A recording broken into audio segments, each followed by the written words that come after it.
ধর্মতলার ভট্টাচার্য বাড়ির দুর্গাপুজোর এবার ৩৬১তম বছর। পুজোর সূচনা হয়েছিল বাংলাদেশের রংপুর জেলার টাংপুরে। দেশ স্বাধীন হওয়ার ৩ বছর আগে কোচবিহারের ধর্মতলায় চলে আসেন ভট্টাচার্য পরিবারের সদস্যরা। তারপর থেকে এখানেই শুরু হয় এই ঐতিহ্যবাহী পুজো। প্রাচীন এই পুজোর পরতে পরতে জড়িয়ে রয়েছে ঐতিহ্য। প্রথা মেনে এখনও এই বাড়ির পুজো হয় তন্ত্রমতে। পরিবারের কাছে এখনও রয়েছে প্রাচীন তালপাতার পুঁথি।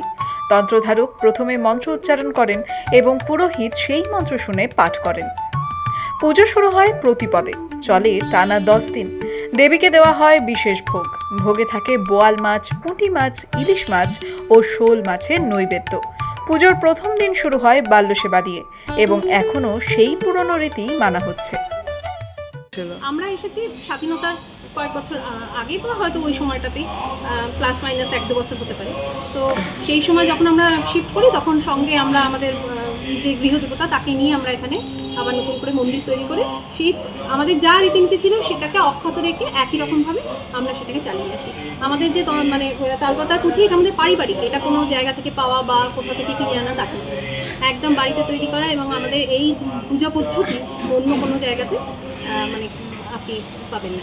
আমাদের এখানে কাজটা আসলে এটা যেহেতু একটা পারিবারিক পুজো এবং আমাদের শহরের অন্যতম প্রাচীন পুজো, তো আমাদের পুজোতে বহু মানুষ নিমন্ত্রিত থাকে। তো সেই জন্য আমাদের পুজোর বিশেষত্ব হচ্ছে যে আমরা যে ভোগ রান্না করি বা যে নাড়ু হয়, খই হয়, সেই সমস্ত কিছু আমরা বাড়িতে তৈরি করি। তো যেহেতু বাড়িতে তৈরি হয় এবং ভোগের পরিমাণটা অনেকটা হয়, তার জন্য এই কাজগুলো ভাগাভাগি করে বাড়ির সব বউদের মধ্যে, মেয়েদের মধ্যে দিয়ে দেওয়া থাকে। প্রতি বছর জন্মাষ্টমীর দিন আমরা ঠাকুরকে বায়না দিই, ওই দিনকাই ঠাকুরের গায়ে প্রথম মাটি লাগে। হ্যাঁ, তারপরে আমাদের প্রতিবাদের দিন ঘট বসবে।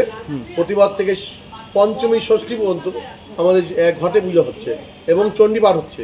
ষষ্ঠীর দিন বেল বরণ করে বেল গাছ আছে, এনে বেল বরণ হবে, বোধন, তারপরে অধিবাস, তারপরে সপ্তমী, অষ্টমী, মহাসন্ধি, 64 যোগিনী এবং মানসিক 64টা বাতি একসঙ্গে জ্বালানো হয়।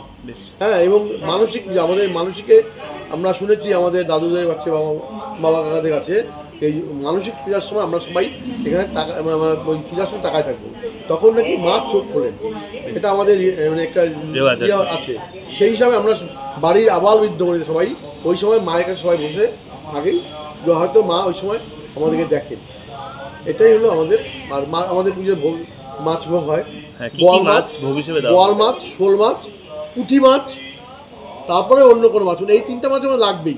এই পূজাতে আমাদের ওই বিশেষত্ব হলো যে আমরা ওই কয়টা দিন, এই 10 দিন আমরা সবাই এক হয়ে যাই, সবাই মিলে একসঙ্গে খাওয়া দাওয়া সব কিছু আমাদের একসঙ্গে। বিজয়াদশমীর পরের দিন আবার আমরা যে যার মতন হচ্ছে। বংশের পর বংশ এগিয়েছে, পরিবার ভাগ হলেও দুর্গোৎসব কিন্তু একান্নবর্তী। তাই দুর্গাপুজোর সময় পরিবারের সদস্যরা নিজেদের মধ্যে দায়িত্ব ভাগ করে নেন। ঐতিহ্য আর প্রাচীনত্বে ভট্টাচার্য বাড়ির পুজো এখন পরিবারের গণ্ডি পেরিয়ে অনেকটাই সর্বজনীন। শুধু ভট্টাচার্য পরিবার নয়, বছরভর এই পুজোর জন্য অপেক্ষা করেন ধর্মতলার মানুষ। কোচবিহার থেকে রিয়া দাসের রিপোর্ট, দ্য ওয়াল নিউজ।